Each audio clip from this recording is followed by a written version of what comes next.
good morning. Today we'll start chapter number 2, materials, metal and non-metal. It is second lecture of this chapter. In this chapter we'll discuss about chemical properties of metals and non-metals. तो आइए शुरू करते हैं आज का lecture.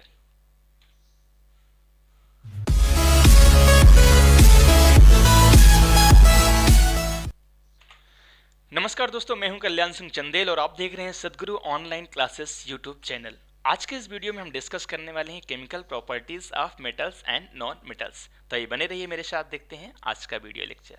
सबसे पहले हम बात करेंगे इस वीडियो लेक्चर में केमिकल प्रॉपर्टीज ऑफ मेटल्स की, और इसके बाद हम बात करेंगे chemical properties of non metals की. तो नॉर्मल तौर पे मेटल्स की प्रॉपर्टीज ज़्यादा हैं और नॉन मेटल्स की प्रॉपर्टीज कुछ लिमिटेड हैं. तो सबसे पहले हम मेटल्स की प्रॉपर्टीज देख लेते हैं. तो केमिकल प्रॉपर्टीज मतलब ये होता है कि कोई भी केमिकल जब मेटल के साथ रिएक्ट करता है तो रिएक्शन क्या होती है. Actually that means the chemical reactions. तो reactions with metal with air, सबसे पहली केमिकल प्रॉपर्टीज हम पढ़ रहे हैं कि reaction of metal with air, यानी जब भी कोई भी मेटल एयर के साथ रिएक्ट करता है तो क्या होता है. तो जितने भी मेटल्स हैं combine with oxygen to form metal oxide. तो यहाँ पर हमेशा ध्यान रखना, जब भी हम एयर की बात कर रहे हैं इसका मतलब हम बात कर रहे हैं ऑक्सीजन गैस की. ठीक है. तो जब भी कोई भी मेटल ऑक्सीजन गैस के साथ रिएक्ट करेगा, ऑक्सीजन गैस मतलब O2 के साथ जैसे ही रिएक्ट करेगा तो ये कंबाइन करेगा और कंबाइन करने के बाद क्या फॉर्म करेगा, मेटल ऑक्साइड.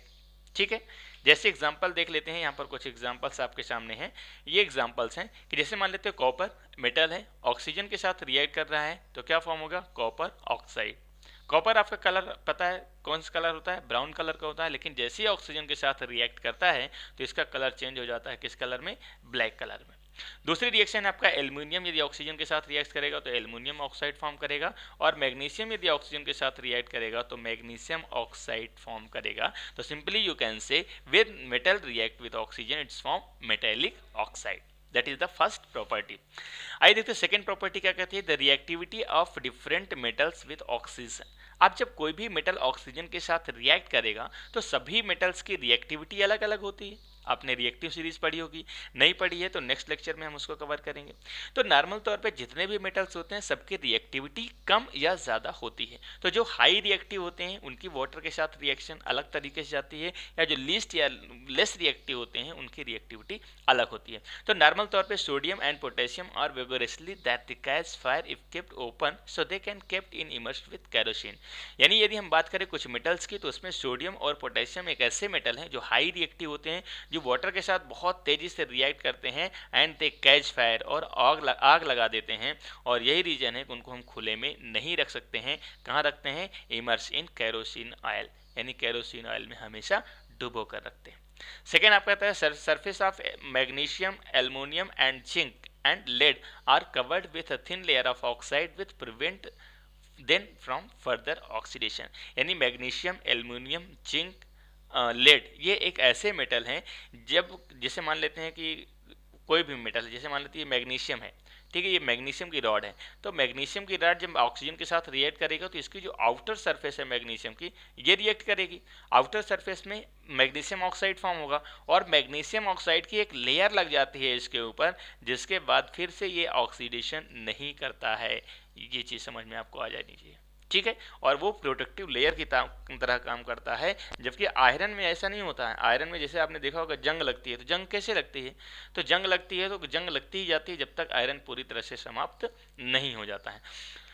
दूसरी चीज़ जैसे iron does not burn on holding, यानी जो आयरन होता है, आयरन मतलब होता है Fe मतलब होता है फेरियम. फेरियम को हिंदी में या यहाँ पर आयरन बोलते हैं, लोहा. तो iron does not burn on heating, यानी जब हम इसको हीट करते हैं तो ये जलता नहीं है, लेकिन जो आयरन फिलिंग्स होती हैं वो क्या होती हैं, बहुत तेजी से जलती हैं. उसी तरह कॉपर जो होता है, copper does not burn but it's covered with black copper oxide. Copper भी जलता नहीं है बल्कि इसके चारों तरफ क्या होता है, ब्लैक कॉपर ऑक्साइड की लेयर जम जाती है. And Au and Ag, Au मतलब गोल्ड, Ag मतलब silver, does not react with oxygen, ये ऑक्सीजन से रिएक्ट नहीं करते हैं. क्यों नहीं रिएक्ट करते हैं, क्योंकि ये लीस्ट रिएक्टिव होते हैं, रिएक्टिविटी सीरीज में सबसे नीचे होते हैं. नेक्स्ट आपका है एम्फोटेरिक ऑक्साइड. एम्फोटेरिक ऑक्साइड का मतलब ये होता है कि ऐसे ऑक्साइड जो एसिड और बेस के साथ सेम रिएक्शन देते हैं, जैसे metal oxide which react with both acid as well as base to produce salt and water is called amphoteric oxide. जैसे एग्जांपल्स की बात कर लेते हैं, यहाँ पर एल्युमिनियम ऑक्साइड है, यहाँ पर एल्युमिनियम ऑक्साइड है। यहाँ पर एल्युमिनियम ऑक्साइड एसिड के साथ रिएक्ट कर रहा है, यहाँ पर बेस के साथ रिएक्ट कर रहा है, लेकिन दोनों कंडीशन में एल्युमिनियम का साल्ट बन रहा है और साथ में H2O वाटर रिलीज हो रहा है। तो कहने का मतलब सिर्फ इतना है कि कोई भी मेटल ऑक्साइड जब एसिड और बेस के साथ रिएक्ट करने पर सेम रिएक्शन देता है, यानी मेटालिक ऑक्साइड और वाटर प्रोड्यूस करता है, तो उन्हें बोलते हैं एम्फोटेरिक ऑक्साइड। तो यहाँ पर एल्युमिनियम ऑक्साइड क्या हो गया? Amphoteric oxide. नेक्स्ट आपका reaction of metal with water, यानी कोई भी मेटल जब वाटर के साथ H2O के साथ रिएक्ट करेगा तो क्या रिएक्शन देगा? तो मेटल वाटर के साथ रिएक्शन करेगा, तो कैसे रिएक्शन होगी ध्यान से देखना। डायरेक्टली मैं इनडायरेक्टली दो यहाँ पर इक्वेशन बता रहा हूँ। जैसे नॉर्मल तौर पे आप देखो, कोई भी मेटल ले लिया, मेटल को हमने वाटर के साथ रिएक्ट करवाया, तो वाटर के साथ जब रिएक्शन इसकी होती है तो नॉर्मल तौर पर आपको पता है कि वाटर का जो फॉर्मूला होता है वो होता है आपका H2O, यानी यहाँ पर हाइड्रोजन भी अवेलेबल है, ऑक्सीजन भी अवेलेबल है। तो सबसे पहले ऑक्सीजन रिएक्ट करती है किसके साथ? मेटल के साथ, और जैसे ही ऑक्सीजन मेटल के साथ रिएक्ट करेगी तो क्या फॉर्म होगा? Metal oxide. फर्स्ट प्रॉपर्टी हमने पढ़ी थी। और साथ में ये जो हाइड्रोजन गैस होती है वो रिलीज होती है। ठीक है, अब हमारे पास क्या बन गया? Metal oxide. अब फिर फर्दर मेटल ऑक्साइड किसके साथ रिएक्ट करेगा? वाटर के साथ। तो अब जो वाटर में H2O में ऑक्सीजन है वो रिएक्ट नहीं करेगा, क्योंकि ऑलरेडी वो ऑक्सीजन ऑक्साइड फॉर्म कर चुका है। तो अब ये H2O यदि रिएक्ट करेगा तो आपका बनेगा मेटल हाइड्रोक्साइड। ठीक है, यहाँ पर कुछ इंपॉर्टेंट चीज़ें और बगल में चित्र में आपको दिखाई दे रही है। रिएक्शन विथ मेटल्स, यानी कौन से मेटल कैसे रिएक्ट करते हैं वाटर के साथ? तो सोडियम, पोटेशियम, कैल्शियम ये हाई रिएक्टिव होते हैं, इसलिए कोल्ड वाटर के साथ भी रिएक्ट कर लेते हैं। एल्युमिनियम और फेरियम और जिंक ये स्टीम यानी हॉट वाटर के साथ रिएक्ट करते हैं, स्टीम के साथ रिएक्ट करते हैं, यानी बहुत ज़्यादा टेम्परेचर पर रिएक्ट करते हैं। यहाँ पर लिख देंगे फेरियम। फेरियम मतलब होता है iron. Iron react with hot water, यानी गर्म पानी के साथ अच्छा रिएक्ट करता है। And no reaction with H2O, lead, copper, silver और गोल्ड ये सभी लीस्ट रिएक्टिव होते हैं, इसलिए वाटर के साथ इनकी कोई भी रिएक्शन नहीं होती है। यहाँ पर एक इंपॉर्टेंट पॉइंट और भी डला हुआ है, calcium and magnesium floats at bubbles of H2 stick to their surface, यानी कैल्शियम और मैग्नीशियम को जब हम वाटर के साथ रिएक्शन करवाते हैं तो वहाँ से हाइड्रोजन गैस तेजी से रिलीज होती है, जिसकी वजह से ये सरफेस में ही फ्लोट करते रहते हैं। तो ये हो गई आपकी सेकेंड प्रॉपर्टीज। आइए कुछ एग्जाम्पल्स देखते हैं। एग्जाम्पल्स देखेंगे, जैसे मैंने बताया था कि कोई भी मेटल है, जैसे यहाँ पर हमने सबसे पहला जो मेटल लिया है वो है आपका सोडियम। सोडियम H2O के साथ रिएक्ट कर रहा है वाटर के साथ, तो क्या बनाएगा? NaOH, that is sodium hydroxide, और साथ में हाइड्रोजन गैस रिलीज होगी। कैल्शियम यदि H2O के साथ रिएक्शन करेगा तो कैल्शियम हाइड्रोक्साइड फॉर्म होगा, साथ में हाइड्रोजन गैस निकलेगी, यानी जितनी भी रिएक्शंस होंगी उनमें सब में हाइड्रोजन गैस रिलीज होगी और आपका मेटालिक हाइड्रोक्साइड फॉर्म होगा। मैग्नीशियम यदि H2O के साथ रिएक्ट कर रहा है तो मैग्नीशियम हाइड्रोक्साइड फॉर्म करेगा। एल्युमिनियम H2O के साथ रिएक्ट कर रहा है तो एल्युमिनियम ऑक्साइड फॉर्म करेगा, या फेरियम H2O के साथ रिएक्ट करेगा तो फेरियम ऑक्साइड फॉर्म करेगा और साथ में हाइड्रोजन गैस रिलीज होती है। तो ये सारी रिएक्शंस हो गई आपके non metals reaction with water. Next property है आपका reaction of metal with acid, यानी कोई भी मेटल जब एसिड के साथ रिएक्ट करेगा तो क्या होगा? तो नॉर्मल तौर पे यहाँ पर जब हम एसिड की रिएक्शन दिखा रहे हैं तो वो है आपकी डाइल्यूट एसिड की। तो फर्स्ट है आपका मेटल जब डाइल्यूट एसिड के साथ रिएक्ट करेगा तो क्या फॉर्म होगा? कोई भी साल्ट फॉर्म होगा जिस भी मेटल के साथ रिएक्ट करेगा, और साथ में हाइड्रोजन गैस रिलीज होगी। दूसरा पॉइंट क्या कहता है कि copper, silver, Hg do not react with dilute acid, यानी ये तीनों एक ऐसे मेटल्स हैं जो कि डाइल्यूट एसिड के साथ रिएक्ट नहीं करते हैं। एग्जाम्पल्स की अगर हम बात करें तो यहाँ पर फेरियम है आपके पास। फेरियम मतलब होता है आयरन। आयरन जब डाइल्यूट HCl मतलब हाइड्रोक्लोरिक एसिड के साथ रिएक्शन करता है तो ये दोनों कंबाइन होकर क्या फॉर्म कर देते हैं? FeCl2 यानी फेरिक क्लोराइड, और साथ में जो हाइड्रोजन गैस होती है वो रिलीज होकर बाहर निकल जाती है। सेकंड रिएक्शन कहती है मैग्नीशियम जब डाइल्यूट हाइड्रोक्लोरिक एसिड के साथ रिएक्ट करता है तो मैग्नीशियम क्लोराइड फॉर्म होता है, साथ में हाइड्रोजन गैस रिलीज होती है। थर्ड रिएक्शन कहता है कि जिंक जब H2HCl यानी हाइड्रोक्लोरिक एसिड के साथ रिएक्शन करती है तो ZnCl2 यानी जिंक क्लोराइड और साथ में H2 हाइड्रोजन गैस रिलीज होती है। नेक्स्ट है आपका एल्युमिनियम यदि रिएक्ट करती है तो एल्युमिनियम ऑक्साइड फॉर्म करता है। अब नेक्स्ट रिएक्शन हम देखते हैं reaction of metal with solution of other metallic salt, यानी कोई भी मेटल जब दूसरे मेटालिक साल्ट के साथ रिएक्शन करता है तो क्या होती है? तो यहाँ पर जैसे मान लेते हैं एक मेटल ए है और दूसरा मेटालिक साल्ट है जो कि मेटल बी से मिलकर बना हुआ है। अब इसकी जब रिएक्शन होगी तो क्या होगा, मेटल ए यदि हाई रिएक्टिव है किससे, बी से, तो मेटल ए क्या कर देता है, बी को डिस्प्लेस कर देता है उसके सोल्यूशन से और खुद का सोल्यूशन बना लेता है, तो बन जाएगा साल्ट सोल्यूशन ए, और साथ में बी को चूंकि हटा देता है तो वो रिमूव होकर क्या हो जाएगा, बाहर निकल जाएगा अलग से।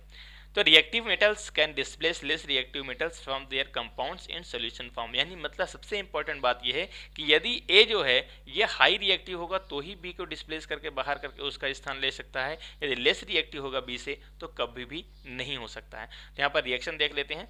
जैसे यहाँ पर रिएक्शन है आपका आयरन, आयरन किसके साथ रिएक्ट करता है, कॉपर सल्फेट के साथ। तो कॉपर सल्फेट आपका एक साल्ट है जिसका जो मेटल है वो क्या है, कॉपर है। अब इन दोनों की रिएक्शन होती है, यदि फेरियम यानी आयरन जो है कॉपर से ज्यादा रिएक्टिव है, ठीक है, ज्यादा रिएक्टिव है तो कॉपर को डिस्प्लेस कर देगा, और जैसे कॉपर को डिस्प्लेस करेगा उसके स्थान पर खुद आ जाएगा तो कंपाउंड फॉर्म हो जाएगा फेरियम सल्फेट यानी फेरस सल्फेट। अब फेरस सल्फेट जब यहाँ पर आ जाएगा तो कॉपर क्या हो जाएगा, डिस्प्लेस होके बाहर निकल जाता है। लेकिन अगर यहीं पर कॉपर फेरियम सल्फेट से रिएक्शन करे तो कोई भी रिएक्शन नहीं होगी, क्यों, क्योंकि कॉपर फेरियम से लेस रिएक्टिव है। क्लियर है, ओके। नेक्स्ट आपका chemical properties of non metals. Metals की प्रॉपर्टी आपने देख ली, अब हम देख लेते हैं नॉन मेटल किसी भी केमिकल के साथ कैसे रिएक्शन देता है। तो नॉर्मल तौर पे reaction of non metal with air, यानी एयर के साथ रिएक्शन करेगा तो क्या होगा, तो नॉर्मल तौर पे non metals react with oxygen to form इधर एसिडिक और न्यूट्रल ऑक्साइड, यानी जितने भी नॉन मेटल हैं यदि वो ऑक्सीजन के साथ रिएक्ट करेंगे तो या तो वो एसिड फॉर्म करेंगे या फिर न्यूट्रल ऑक्साइड फॉर्म करेंगे। Acidic oxide dissolve in water to form acid, यानी जितने भी एसिडिक ऑक्साइड रहेंगे वो वाटर के साथ डिजॉल्व हो जाएंगे और क्या फॉर्म करेंगे, एसिड। जबकि hydrogen is being burned in air produce a pop sound of form water, जबकि हाइड्रोजन यदि ऑक्सीजन के साथ, यू कैन से, वो एयर के साथ रिएक्शन करता है तो पॉप साउंड आता है और साथ में H2O फॉर्म करता है। तो यह है आपका हाइड्रोजन गैस जो कि नॉन मेटल है, किसके साथ रिएक्शन कर रहा है, एयर के साथ, और जब एयर के साथ रिएक्शन होती है तो पॉप साउंड के साथ H2O यानी वाटर फॉर्म हो जाता है। ठीक है, चलिए नेक्स्ट रिएक्शन देख लेते हैं, reaction of non metal with water, यानी नॉन मेटल यदि वाटर के साथ रिएक्शन करेगा तो क्या होगा, तो generally non metals do not react with water, यानी नॉन मेटल जो होते हैं वाटर के साथ रिएक्ट नहीं करते हैं। However chlorine dissolve in water to form an acidic solution, जबकि क्लोरीन जो होती है नॉन मेटल वो वाटर के साथ डिसॉल्व हो जाती है और जो है एसिडिक सॉल्यूशन जो है वो बनाती है। जैसे यहाँ पर रिएक्शन दिखा रहा है कि मान लेते हैं कि यहाँ पर 2Cl2 है, ठीक है, 2Cl2 किसके साथ रिएक्ट कर रहा है, H2O के साथ, यानी नॉन मेटल H2O के साथ रिएक्ट कर रहा है तो 2HCl यानी hydrochloric acid acidic solution form कर रहा है ना। तो ये हो गई आपकी रिएक्शन किसके साथ, वाटर के साथ। दूसरी चीज यहाँ पर एक इंपॉर्टेंट और बता दें, अगर हम बात करें कि डाइल्यूट एसिड के साथ रिएक्शन क्या होगी, तो नॉर्मल तौर पर जितने भी नॉन मेटल्स हैं वो डाइल्यूट एसिड के साथ कोई भी रिएक्शन नहीं देते हैं। तो यहाँ पर और देख लेते हैं कि नॉन मेटल की जब वाटर के साथ रिएक्शन होती है तो क्या होता है, ठीक है। तो generally non metal do not react with water, ठीक है। यहां पर क्या है कि सॉरी, तो यह है कि ऑन पासिंग स्टीम व red hot coke we get water gas. यहां पर एक चीज और ध्यान रखना कि जैसे मान लेते हैं कोई भी रेड, देखो ये पहली रिएक्शन आपको समझ में आ गई, मैंने आपको बता दिया। दूसरा क्या है कि ऑन पासिंग स्टीम व red hot Coke, red hot Coke मतलब क्या होता है कि यदि बहुत लाल तप्त जो है कोक मतलब कोयला है और उसमें यदि हम स्टीम मतलब H2O यदि उसके साथ रिएक्शन करती है तो क्या बनेगी, वाटर गैस। तो यहाँ पर दो इंपॉर्टेंट क्वेश्चन आपके सामने हैं, एक आपके पास कार्बन है जो रेड हॉट है और एक H2O है जो स्टीम फॉर्म में है। जब ये दोनों आपस में रिएक्शन करते हैं तो एक तो कार्बन मोनोऑक्साइड बनती है और दूसरी हाइड्रोजन गैस निकलती है, और इन दोनों का जो मिक्सचर होता है उसे हम बोलते हैं वाटर गैस। तो ये एक इंपॉर्टेंट क्वेश्चन है, ये आपसे पूछा जा सकता है कि वाटर गैस का फॉर्मूला क्या है, ठीक है। दूसरी रिएक्शन मैंने आपको बताया कि नॉन मेटल कभी भी एसिड के साथ, डाइल्यूट एसिड के साथ कोई भी रिएक्शन नहीं देता है। तो ये हो गई आपकी chemical properties of metals and non metals. उम्मीद है आपकी सारी रिएक्शन समझ में आई है। अगर कोई भी रिएक्शन समझ में नहीं आई है तो कमेंट सेक्शन में आप कमेंट लिख सकते हैं, मुझे व्यक्तिगत फोन कर सकते हैं, मैं आपके सारे डाउट्स क्लियर कर दूंगा। अगर आपको वीडियो पसंद आता है, आपके लिए उपयोगी सिद्ध हो रहा है तो please like our video and share to our friends. Thanks for watching this video. Please like, share and subscribe our channel and press the bell icon for daily notification. Thank you so much. Bye bye. Take care. Jai Hind.